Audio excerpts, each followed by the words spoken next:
Super happy to have you here for this lunchtime, at least for us in California, version of the Scrum Professionals Meetup.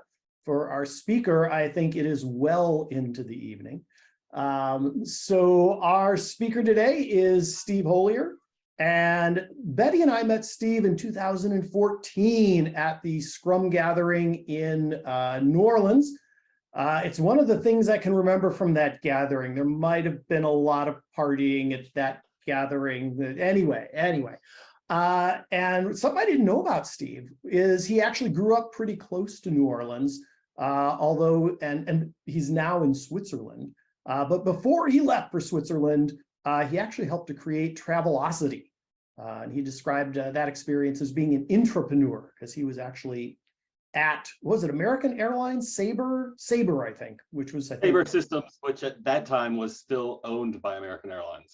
Yeah, and a dirty secret he shared with me. I don't know. I don't think he was expecting me to share this with you all. So hopefully he'll still like me after I share this bit of dirt. Steve went to his first Scrum training with the intention of figuring out how to convince his company they should definitely not do it. Although he came out the other side of it with some different ideas. Fast forward to today, and Steve was actually one of the keynotes at the Global Scrum Gathering Lisbon. So he's had quite a journey. And besides all the Scrum stuff that he does, he is also very committed to various kinds of sustainability, including his pet project of trying to save the African black-footed penguin from extinction. And if you follow Steve on, any of his social media, there are many, many pictures of penguins, and that's super awesome. So without further ado, I'm going to turn it over to Steve. It is your show. Thanks, Chris. Yeah, I've shared a few dirty secrets with you, so I was like, oh, what's going to come out now? But yeah, that's one of the big ones. I really went to learn how to fight Scrum and make sure my company didn't do it. And halfway through, it's a 2-day training, as many of you know. Halfway through into the first day, I was like, oh, well, actually, I would love for my company to start doing this. And now here I am. But yeah, it's good to see everybody. Pierre, good to see you. May the 4th be with you. And may the 4th be with all of you. I'm sitting in Zurich, Switzerland, and Pierre, are you also sitting in Zurich, Switzerland? Yes. And I see some other friends from around the world, some that I just met, some that I've known for a while, and just hi to everybody. I started telling people that you don't need to know Agile or Scrum to be part of this mini workshop, and so I hope we make good on that promise. If we start talking too much shop, either let us know that, or just assume that we're not saying anything too important and just roll with us. We are saying something important, but I think you can roll with us and make it about your work rather than our work, and I think that's going to be fine. So anyway, I asked Chris, this is going to be interesting, since I can't walk and chew gum at the same time, I asked Chris to share the slides, and so we're going to do this the old school way, like we did when I was in college, and the slides were actually on slides, and the professor or somebody said, next slide, please. So I'm going to ask Chris to share the slides just on that title slide, because you all were networking with this question. What was the question? What do you think of when you hear the word sustainability? Was that the question? That was the question. That was Chris's question. It was very close to the question I was going to ask, and so that worked out really well. So I'm just wondering, in your networking, if you'd like to share some things, what do you think of when you think of sustainability? If you want to share that with the whole group. I think of something that either goes on indefinitely or goes on significantly more than the standard version of itself. What else? Who thinks of it differently than that? I would say something very long term. How you're going to sustain something and make sure that it can adapt to any changes, whether it might be like environment or coding, etc. How can you make sure it's flexible to withstand anything that could happen in the future?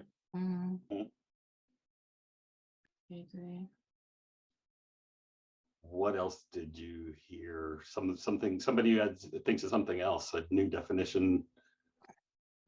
All of these definitions are right, by the way.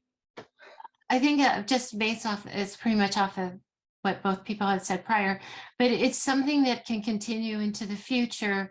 And it doesn't, it can do that with it doesn't take a lot of effort for that to happen. That it's flexible enough, or it can change enough, or whatever, but it can just continue, and we can kind of depend on that. I like that. Yeah. Did anybody hear in your networking? Did somebody hear something that was surprising? What did you hear that surprised you in your networking?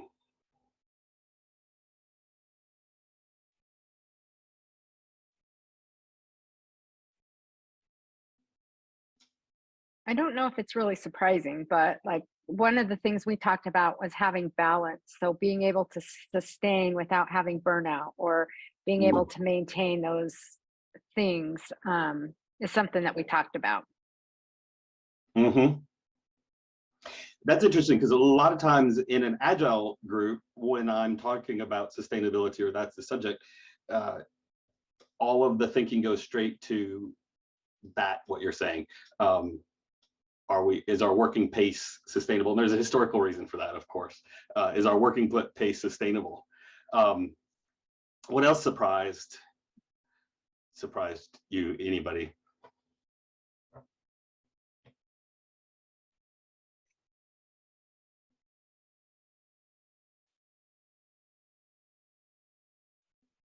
So something kind of related that I think of is how surprisingly bad we are at real long-term thinking and real sustainable thinking. There's I dropped a link in the chat to a group called the Long Now Foundation, and their whole purpose is to try to cultivate longer term thinking. One of the things they're doing to help us figure out what sorts of things do you really need to think about for that is they're trying to build a clock that will run, I think, for 10,000 years without being touched. And to thinking on those sorts of time scales or longer, we're just not good at that. So you reminded me of something that I've just recently heard, and it was related to somebody's work, and they reapplied it during the pandemic time.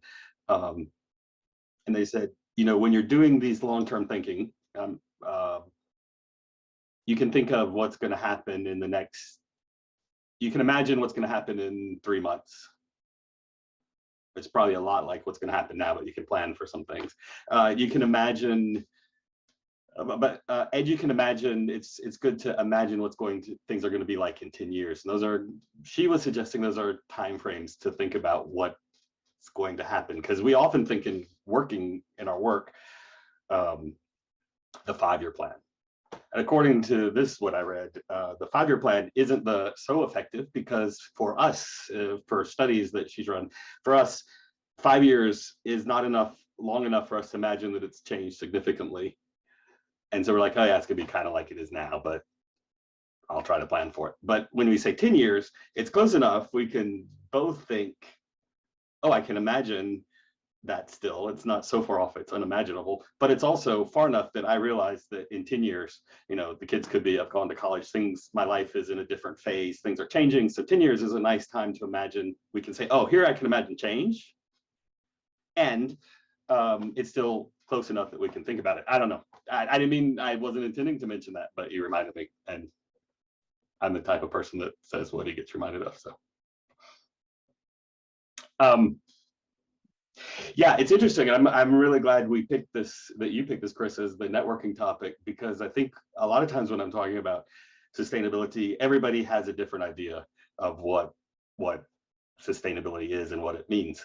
And one that I didn't expect the first time I heard it, and I've heard it a lot now, is somebody said to me, oh yeah, I'm so glad you're talking about Agile sustainability, because so often we start doing Agile and then we stop doing Agile. So you're going to tell us how to make sure we keep doing Agile. And so I used to do that, actually, but that's not what I'm talking about today. So I find it's kind of important to say what we're talking about, just so we're not just traveling down the same road in completely different directions. And if we look to the first slide, the United Nations, there's a longer history here. I'll just give the brief version. The United Nations formed a Commission on Sustainable Development. It came to be known as the Brundtland Commission after the person who was the chair of the commission, but they came up with a definition of sustainable development, which I quite like. And that's simply sustainable development is development that meets the needs of the present, that meets our needs now, without compromising the needs of future generations, or without compromising the ability of future generations to meet their own needs. So one way to look at it is, so we don't use it all up so that the next generation doesn't have it to use up. And this Commission on Sustainable Development has created 17 different goals for sustainable development. They've been in the news, you've heard about them, but this is just an interesting way to think of sustainability, because you can think of sustainability from several different aspects. So I just want to mention that as a definition, and it's more or less the definition I'm using. Sustainable development is development that meets the needs of the present without compromising the future's ability to meet their own needs. Now, what's interesting when we talked about balance there, Paula, is what I'll show on the next slide is that there's been a lot of thinking going back to the 1970s about the balance of sustainability. It's been called different things, and I've been calling it the 3 pillars of sustainability. Not just me, but that's the thing that I usually call it, the 3 pillars of sustainability. When we're thinking about sustainable development and not compromising the needs of the future, I like to think that rests on 3 pillars. And not just me, lots of people have this definition. There's sustainability for society, for the environment, and or societal sustainability, environmental sustainability, and economic sustainability. And they're balanced like the legs on a stool. So you need to, they're in balance. If you make a change in one, everything else shifts, because that's a characteristic you might know of open complex system. If we make changes to the way that affect our economic standing, the profit that our company is making, often there's an effect on the environment and on society. If we ignore the needs of society, we maybe can make a lot of money, or maybe not. But every change we make, a change in society, also affects the economy and the environment. And so they're all interconnected. And just, looking at the next slide, I kind of represent that with this ball of twine string, colored string, all tangled up, entangled. Now, this is only a little bit of an approximation of what we have, but between these 3 pillars, things are so entangled, you pull on any one string and every other string has to somehow move position. And like the Gordian knot, it's so complex and entangled, we'll never be able to untangle it. Maybe, in that story, they just cut it, but I don't think we're able to do that. So just ask you to think about the fact that when we're talking about sustainability, we're not only talking about the environment, we're not only talking about, that my company keeps making money, we're talking about, and we're not only talking about society, they're all interrelated. And when you pull on one, you change one, it all changes. And looking at the next slide,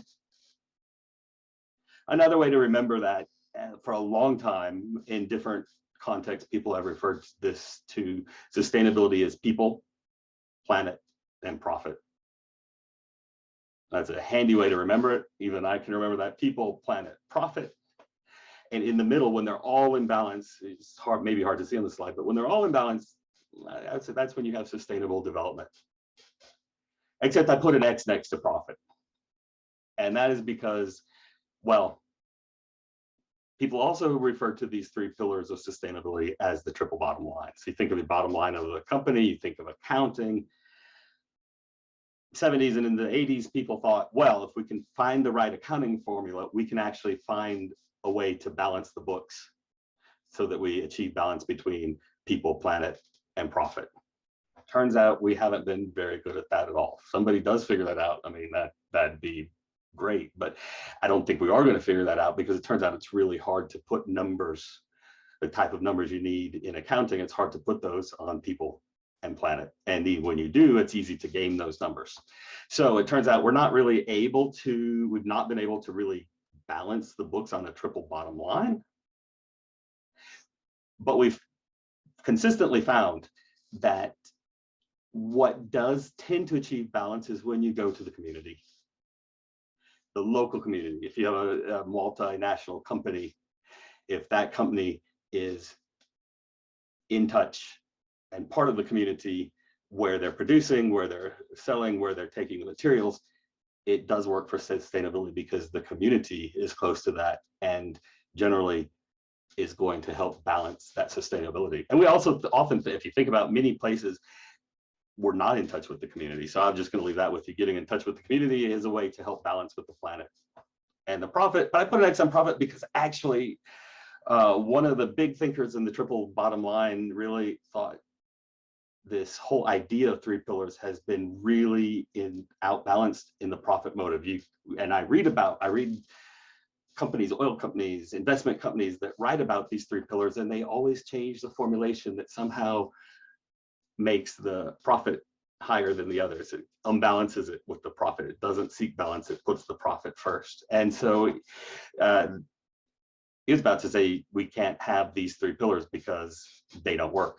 However, he realized, and I realized as soon as I heard, oh, this is great. So if we look at the next slide, if you just change that profit, just change one word to people, planet, and prosperity, that's a newer formulation. And we're thinking about the community, and we're thinking about bringing things into balance. Maybe prosperity is a little bit closer to that balance, especially if you think, how would prosperity be different than profit? I think of prosperity means prosperity for all, the community also being prosperous. And suddenly things feel a little bit more in balance. And so that's the first little tip, is let's think about people, planet, and prosperity rather over people, planet, and profit. Could they mean the same thing? Yeah. But if you think of it, well, it's profit, now it's prosperity, and that could be a difference, looking for that difference that matters there. Let's look on to the next slide, and I'm going to advance my notes. And I want to tell you my story. Actually, no, sorry. Before I tell you my story, I'm changing things on the fly. I do that, sorry, or I like that. If you don't like it, then I'm sorry. If you like it, then I'm changing things on the fly. Then yeah, you're welcome. No, I want to follow my original plan instead of responding to change. It's an inside joke for the Agile folks. I'd like us to do some thinking. So that just is a really quick introduction overview of sustainability, balancing this triple bottom line. What might that mean? And I'd like to give you a chance to kind of relate that to what you're doing. So I'm going to propose a few different ways to think of sustainability. You can think of personal sustainability, and that's where a lot of people think, because this is such a big topic. Where else are we going to think? Personal sustainability. What can I do for people, planet, and prosperity? What can I do as an individual? Another way to think of that is, what can I do within my company for sustainability? And Jutta Eckstein, a colleague of mine from Germany, coined the term sustainability in Agile and sustainability by Agile. And we define those terms actually in a paper we wrote together.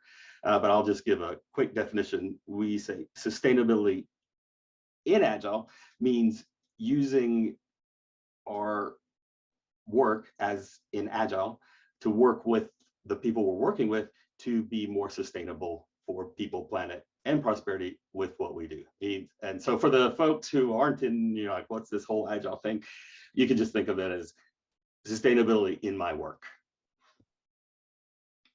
And the other category that I like to think of that I think is very worthy of thinking about is sustainability. That word doesn't roll off my tongue, but sustainability by Agile. And that would be thinking, what if we make, and if you're thinking from the product standpoint, what if sustainability is the product? Or what if we are using Agile for sustainability, it's not part of our developing our product, it is our product. That's sustainability by Agile. Then example of that might be an Agile coach working with a non-governmental organization, an NGO, and I know somebody here is in that category. Hey, Fernando, and myself as well. Working with an NGO who is working for sustainability and working with them on an Agile journey. That would be sustainability by Agile. And I did have some great opportunities recently to work with some of the NGOs, and I tell you that was fantastic, but that's not part of today's talk. So before I get off track, I would like to invite you back to breakout rooms to have a little short discussion, about 8 minutes, amongst yourselves about these 3 areas. And I'm going to let you choose. We don't have time. I'm going to suggest pick one. If you want to talk about how you can create personal sustainability, what can you do for personal sustainability? That would be in the personal sustainability group. An example might be use less plastic bags. Plastic bags are bad for penguins and many other creatures. That could be an example. I'm not going to say it's your example. These are examples of personal sustainability. Recycling, it's quite large. Then another group will talk about sustainability in Agile. And for the folks who aren't Agile, just that I would like you to discuss about how you might create more sustainability within your work. And the last group would be sustainability by Agile. And that would be how are you working in a way that you are increasing sustainability? Sustainability maybe is the product or that's the third category. And the fourth category is, I don't really want to go to one of these breakout rooms and you're just going to hang out in the main room. That's also fine. You're going to get a choice to in a moment, Chris is going to set it up. You're going to get a choice to choose one, balance yourselves out if that's important to you. And I'm just going to invite you to have that discussion for about 8 minutes. But first I'm going to ask, what are your questions? I asked you to do something. So what are your questions about that? Maybe time for 1 or 2 questions about what I asked you to do.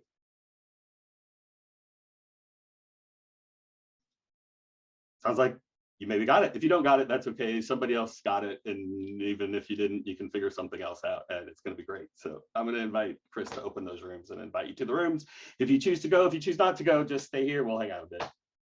All right, the rooms are open. So now if you look down at the bottom of your Zoom window, there should be a breakout room button. Sometimes it gets hidden in the ... menu. So go look there if you don't see it and pick which conversation you want to be a part of. Personal sustainability conversation, click the join button for that room. Sustainability in Agile, right? How do we do our Agile stuff in a sustainable way? Click that join button. Or sustainability by Agile. How can we use our Agile stuff to create more sustainability? Click that join button. And if you're not feeling any of that, yeah, just hang out here with us in the main room. And I think I'm going to pause the recording while folks are in breakout rooms. We'll start it back up when we come back. Well, I'm getting ahead of myself. I want to tell a little bit about my story, which you've heard a little bit about. But first, I'd like to hear what surprised you in your different chance to report out, kind of tell people who weren't in your group, what surprised you in your group? Well, I got to hear from Kathy about modern practices of concrete and how that relates to sustainability and how the Romans were actually practicing sustainability and doing it better than we are in modern society due to our tendency to want cheap stuff. That was really cool, Kathy. Thank you. What else surprised you in your group?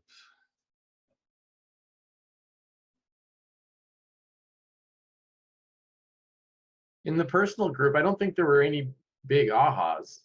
I think there was just a lot of common discussion. Yeah. What else? I was paired up with Fernando and we were looking at the sustainability by Agile, and he works in Madrid and works in the private sector and different NGOs. And I just learned how much you can do with Agile. For me, it was a complete learning experience. And turning it around, it was pretty inspirational. Sounds better than my day job, but it's interesting how much you can do and how much can be done in different areas and what you can accomplish. And and how it actually comes back to like helping the entire planet. So it was pretty cool. Great. What else surprised you?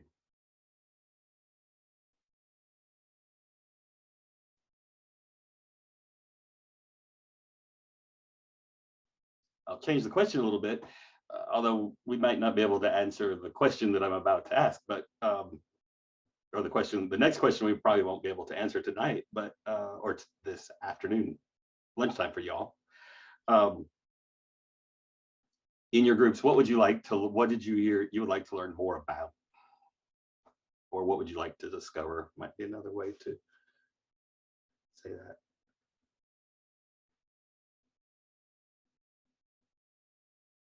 What would you like to learn more about?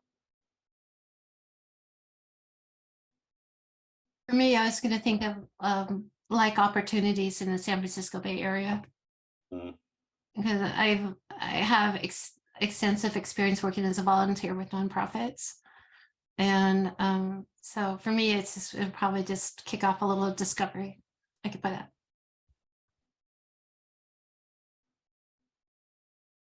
Glad to hear that. What else?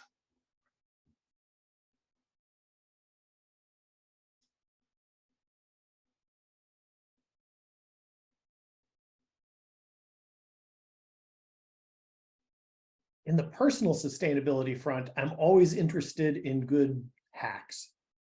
Like, what are people doing? And I guess I would expand that to the other two realms as well, right? The sustainability in Agile, the sustainability by Agile. Like just what's working for people? Because sometimes the pragmatic stuff is different than you would expect, right? So that to me is always interesting to get that.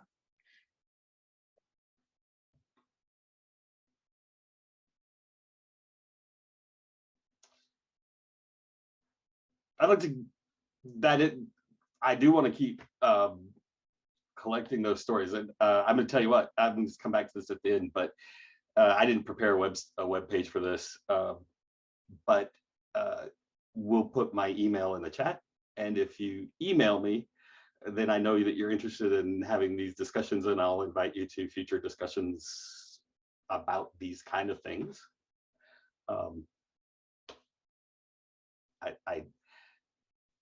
I don't get myself together enough to spam anybody, so you don't need to worry about spam, because I just don't seem to be able to sustain spam. So, and you can always unsubscribe. But if you contact me, I'll know that you are very interested in that and invite you to things about that. And we'll try. I want to try to have a little meetup in this next month to get into this a little bit more. But I want to tell you a little bit about my story. And Chris, if you wouldn't mind putting my, you have my email address, I'm sure. Chris, wouldn't mind putting that in the chat. We'll do it again at the end. You can connect to me on LinkedIn too. I look like this, so you can find me. A little bit about my story. I moved to Switzerland from Dallas many years ago.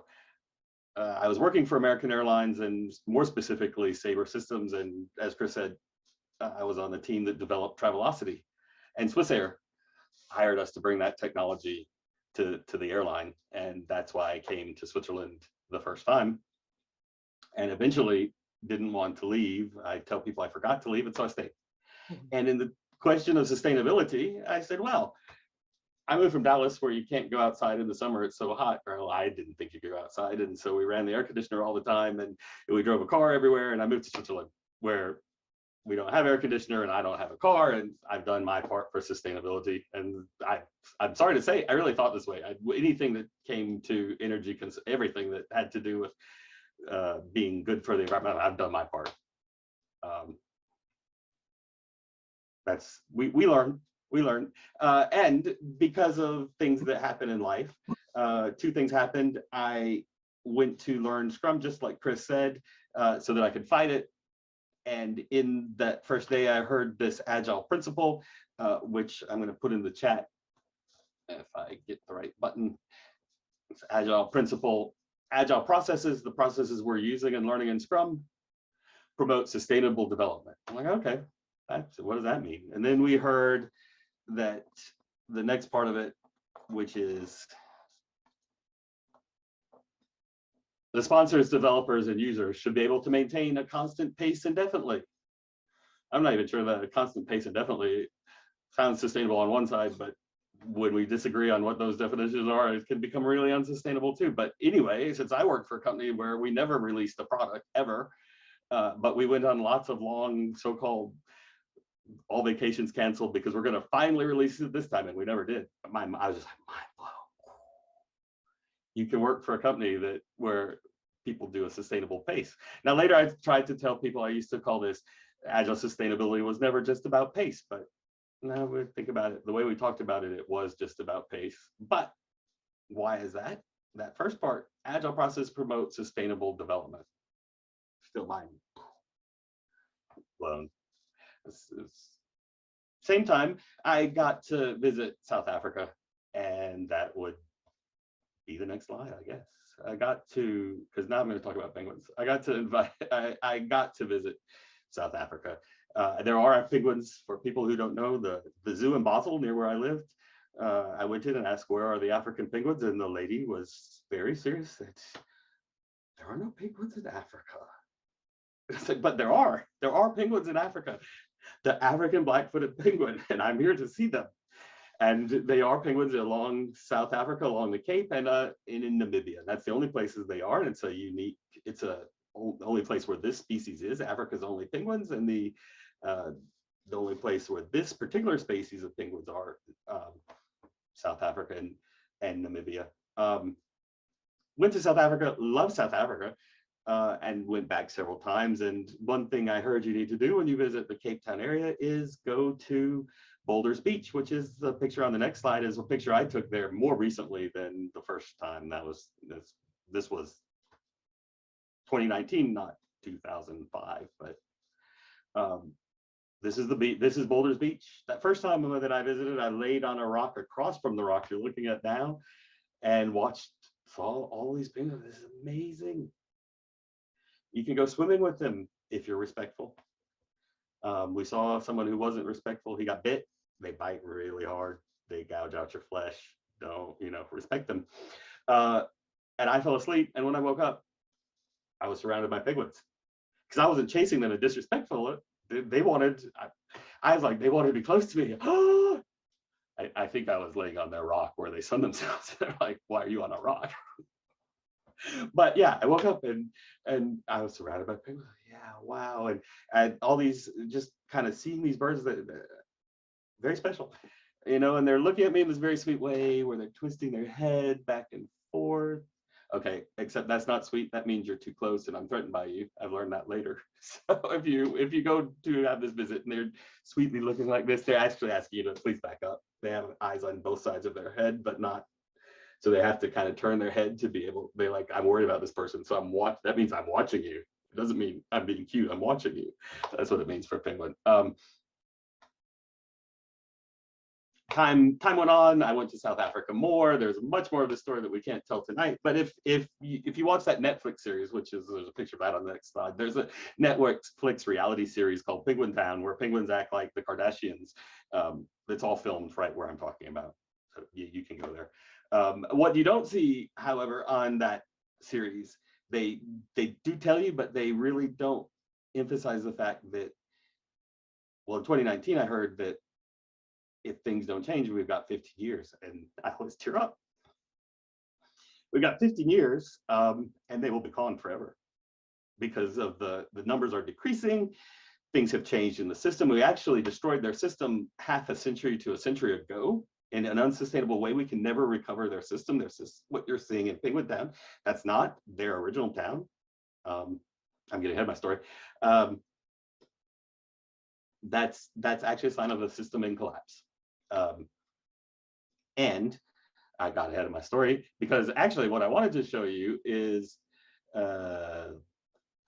Chris on slide 13, I believe, how it started. I've made a meme for you. Everybody loves memes. This is how it started. This is Dawson Island in 1908. Dawson Island has a lighthouse and cruise ships pass. And they took this picture. Look at this, tens of millions of penguins on this island. So great. Next slide is, how is it going? This is Dawson Island today. There are actually penguins there. If you look really carefully, there's a few penguins in the beach, but there are not very many. Because what I told you is that in 15 years, they'll be gone, except they were numbers, the census was revised last summer. 5 years. Which is unbelievable if you've watched this Netflix series. They look like they're everywhere. It's very hard to be a penguin. It's very hard to survive to adulthood as a penguin. And so you need a large number of breeding pairs to keep the species reproducing. And because of everything that's happened historically and the changes that keep happening, within 5 years, they will cross an inflection point where they will be effectively extinct. They cannot, after that, cannot reproduce. We're doing everything we can.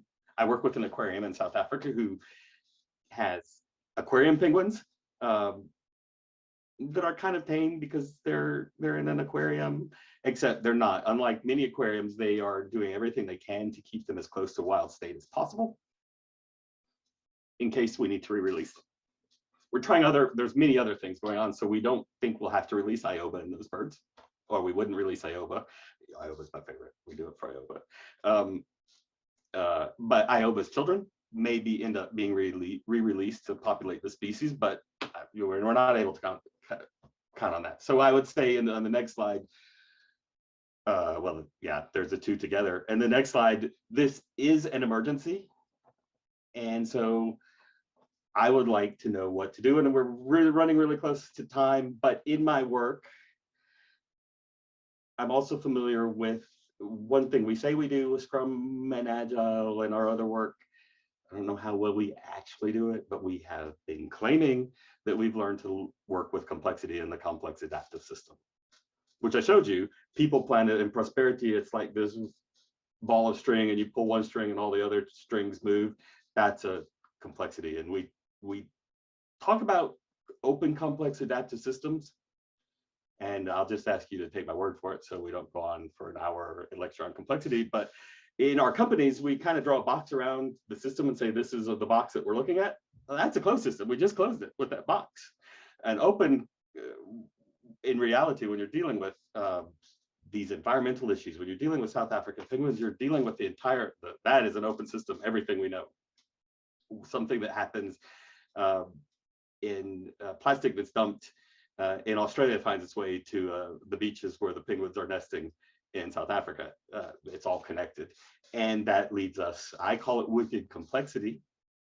That's complexity that is such a way that it's created wicked issues. Now, there's lots of different definitions that people throw out for wicked issues, but I'm gonna say a wicked issue, I think this is the complexity definition, is because of this entanglement, this issue is so complex that there is no solution. Because we can make changes, but with everything being entangled, when we pull a string, another string moves, we cannot fix that problem. And people don't like to hear that. And when I've put this in papers or talked to reviewers about this, they say, yeah, but when you do Scrum, yeah, that's why you do Scrum, so you can fix it. I'm like, yeah, no, that's where you're wrong because you can't fix it. So that's my next takeaway for you. If someone tells you that they've got the solution and it's one solution, they're lying. It's not the solution. They don't have it. They might have part of it, but we can't fix it. What we can do, it is unfixable.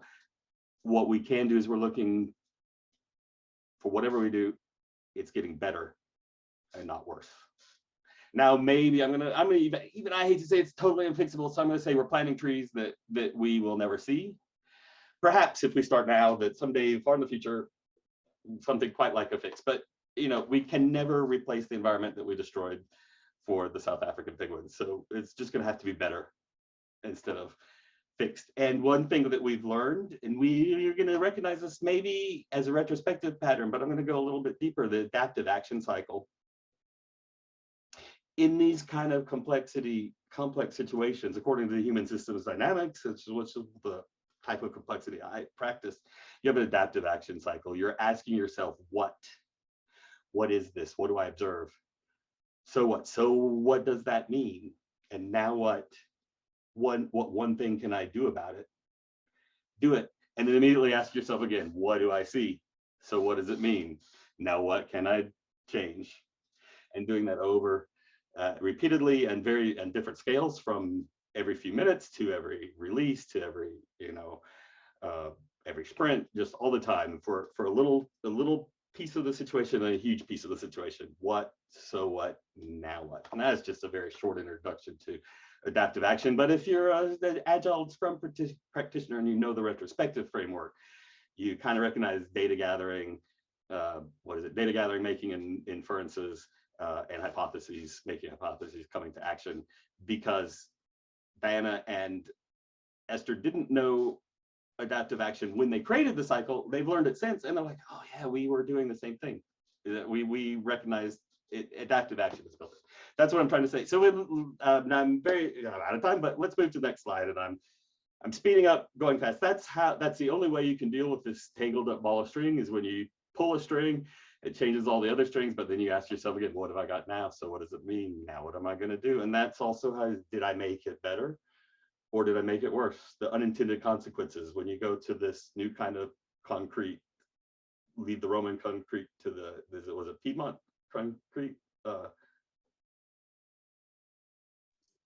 Portland concrete, they call them. Portland, I knew it was a P, but I should remember Portland. Portland concrete, all these unintended consequences. So everything you do has unintended consequences. So if we think we're helping the penguins with this action, how are we harming the octopuses, or how are we doing something that is harming the penguins? And all of, it's complex. And that's why the only solution here is adaptive action. We can look at the next slide, which is marine protected areas. I'm going to come right back to that. So what can I do? What can I do for these penguins was my question. I was like, well, as an Agile practitioner, I know a little bit about complexity. I'm going to be very clear to say I know a little bit about complexity. And I know a little bit about adaptive action. But what I also have is experience working in with a framework, working in systems, maybe not these huge complex open systems, but working in systems where we are delivering valuable products on regular intervals and checking in some way, not always perfectly, what, so what, now what. So I have experience with making adaptive action a reality for companies. And maybe this is something to bring to this environmental space. Now, I had to ask some friends of mine, Judy and Devin, really, what's the one thing that the penguins need the most? And well, there's wicked issues, so there's no one thing. But what's my next action? And I said, look, well, there's been a study. We realized one of the biggest things affecting the penguins right now is that they don't have access to good fishing grounds. So they can't feed their babies. Their babies are starving because they can't get the fish. Why can't they get the fish? Because those areas, climate change and other things, but also those areas are being overfished by commercial fishing. So everybody who's involved with this problem knows if we close those areas now, there's a significant chance that that's enough. We don't know that for sure. There's no one solution, but there's a significant chance that that's enough, unless there's an oil spill, unless all kinds of other things, but that's significant. Commercial interests don't want to close those areas. No surprise. They did a study, scientific study. Let's close these areas. Let's close one area that's close to one island where penguins are needing the hunt there, and then close another area that's close to another island where penguins hunt, and see what happens. Well, when they close the islands in both places, penguin populations increased. Yes, we figured out that if we close these areas, it'll save the penguins. But guess what? Now, we have to test the reverse hypotheses. We'll open those fishing areas back up, and the increased penguin populations didn't decrease. So the commercial fishing lobby says, see, you were wrong. This has nothing to do with closing. This has nothing to do with closing the fishing areas. There's, it's something else. So let us keep fishing. And well, that tells me, one, yeah, that's a simple way to look at a complex problem. It just tells me there's variables in that equation we don't know about. Which is why, so I said, Devin, Judy, what can we do? And they said, we need to ask the South African government to simply close the areas now. They want to do a 10-year study. Well, we've already heard that we don't have 10 years. Close those areas now. Let the penguin population increase, and then keep seeing what's happening. Keep monitoring that. And I'm like, wait, what? So what? Now what? And we may find very quickly that we don't have to close all the areas, just some of them. We might be able to reopen some, but instead of studying it, big design up front, close them now. And then work on reopening them. That's what, so now that's adaptive action. You know what? South African government doesn't think like that. Neither do any of the conservationists, most of the conservationists. They know that needs to be what happens, but that's not how they work. Guess what? I got some experience working that way. So, I've written the minister and said, let's talk about it. We're still kind of trying to schedule that conversation. So I can't say we are talking about it, but we're trying to schedule. I mean, I got an answer from the secretary and we're trying to schedule the conversation. So we'll see what happens. And so that's an example. That's just one example of how our Agile experience can make an effective change for sustainability. That's just one. Now, people say, well, what about other things? You're talking about penguins, but what about people and everything else? Well, it's all interconnected. People, planet, prosperity. So I know that the adjustments we're making with the penguins can help on the other side. I really care about the people. You know what? The penguins are in trouble because Europeans came to colonize the area. They didn't care about the local community who just left those penguins alone. Good news is penguins taste bad. I've heard. Of course, I've never tried them, but I've heard they taste really bad. So people are going to go to try to eat them. So they're like, we don't need to mess with those birds. Well, the Europeans who arrived had all kinds of uses for penguins, and that was the beginning of the problem. So you know what? If those Europeans hadn't entered with the idea that we can exploit everything that we touch, we can take people and ship them to other countries, they also wouldn't have thought we can destroy the penguin's habitat. So it's all related. Working with anti-racism. When racism goes away, that equation changes too. I think the penguins are going to be all right. So yeah, that's all related. That's all I want to say because I get that question a lot. What about the people? Yeah, they're all related. What about the ugly animals? Penguins are cute. What about the ugly animals? Well, penguins have kind of turned into, I learned about the penguins first, and now I want to help the ugly animals too. And then I want to help everything else. I've been working in anti-racism for years, like, oh, they're all connected. People, planet, prosperity.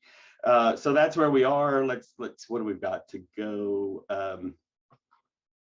We talked about adaptive action, the marine protected areas. That's where we were. The marine protected areas. It turns out one of this closing these areas to fishing is one of the most effective actions. And we know that because South Africa is also at the forefront of marine protected areas. That's taking a piece of the water and saying, this is protected. People can't interfere here. The animals are free to come and go as they please. Whatever, they can be hunted in there by other animals, but people aren't interfering mostly. Whatever happens is the only thing that could. Whatever animals come into that area are the right animals. And lo and behold, lots of studies show that when you have those marine protected areas, the ecology outside the marine protected areas improves. The fishing where you can fish outside of a marine protected area gets better because you have the marine protected area. And that's what we didn't predict that, but we found that out through adaptive action. So I've kind of referenced something I care a lot about, which is open space. If you've been to an open space meeting, you might recognize that an open space meeting for people is just like a marine protected area for animals. And the results are almost the same. I think, I'm going to claim that. They work the same way for people that they work for animals. So let's hold open space for the penguins by having more marine protected areas. And I'm going to say that one thing we watch out for with both marine protected areas and open space for people is space invaders, the people that come in and try to make the process through the best intentions, often try to own the process, try to control the area. That's the space invader. That is the sure way to watch an open space collapse, and it's a sure way to not get the results out of your marine protected area. So the last thing I'm going to suggest to the people that are still listening is, if you're going to offer your agile work to organizations that are working for sustainability, don't be the space invader. I hate to give orders, but don't be the space invader. Because I hear, oh, we understand complexity and they don't, so we're going to go in and we're going to teach them agile and they're going to fix the problem. Well, what right? You can't fix, you're already made a mistake. You can't fix the problem. You know what? They've been working in the real open, complex, adaptive system in ways that we haven't even thought of. They can tell you stuff about, you just listen. When I've been in there, I've listened and I've heard more about complexity in 5 minutes than I've heard in all my work in Agile. We can humbly offer our experience because they have all, in my experience, I can't say this is true for everybody. In my experience, they have a lot of knowledge about working in the complex adaptive system. They have much less experience of seeing it work, because one thing, they're planting trees they're never going to see. But we can draw on our experience to show we have experience with it working, but we're actually going to need to learn a lot about complexity from you. So I'm just going to suggest entering not as a space invader, but as the curious person with some experience. And finally, I want to just leave with the quote that's on page 21, 27. This one. This is a conservationist. He said this in the 60s from Senegal. He's a forester, and at a convention, he said, "In the end, we will conserve only what we love. We will love only what we understand, and we will understand only what we are taught." That's Baba Joam. And so I'm going to leave you with that. I love the penguins. I learned, I guess I loved them first, but then I understood them. I was taught about them, and then I was able to start working for their conservation. And because of that, I was able to realize just moving from Dallas to Switzerland was just the start. So I'm just going to invite you to ask yourself, what do you love enough to say that if you're in a job in Agile or not in Agile where you're able to teach and help people understand, you'll help them love, and you, in the end, we can serve. I believe we only can serve what we love. Part of our job might be helping people expand this idea of what we love, not just our best friends, but to actually consider the penguins part of our larger family of life. And that's my call to kinship. Think about that. And I'm just going to leave with this thought from the open space. We say when we practice open space, it starts when it starts. And this is very true. When it's over, it is over. And in this case, when it is over, it will be over. But putting those together, it's not over yet, which means it's not too late to start. And I'll leave my email again if you want to get in touch with me. The first, well, we'll just say the first 10 people or everybody I see here that gets in touch with me, I'll spend an hour with you. And I charge for my consulting service, but I will spend an hour with you talking about an Agile sustainability assessment that I wrote with Yuda Eckstein and Claudio Mello, which is a way to start this conversation in Agile. And it's not so useful if you're not in Agile, and it's maybe not so useful by Agile, but if you're working in Agile, I will share with you.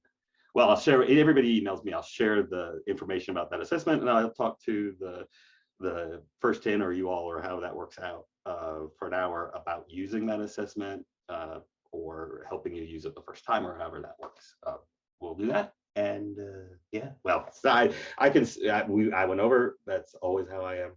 And I'm here. If you want to stay around, I'm just really, I told Chris we're going to end early so I could answer lots of questions, or well, you can ask lots of questions. I'm not sure I'll answer them, but I can still stay in if you have questions. So here we are. Yay, thank you, Steve. Give it up for Steve. Really awesome, really awesome. Thank you, thank you, thank you.